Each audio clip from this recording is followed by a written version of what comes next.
Hey guys, welcome to my channel Initial Solution.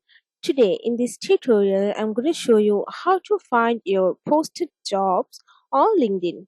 So go for your LinkedIn account. Now go to jobs section here and you can see my jobs option here. So you need to click on it. Okay, now you can see here posted jobs option here, so just click on it again and you can see that job here that you posted before. So this is how you can find your posted job on LinkedIn.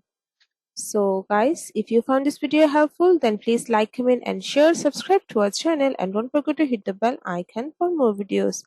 Thank This video is sponsored by Zerosoft. Zerosoft offers graphic design, UI UX design, digital marketing, and web development.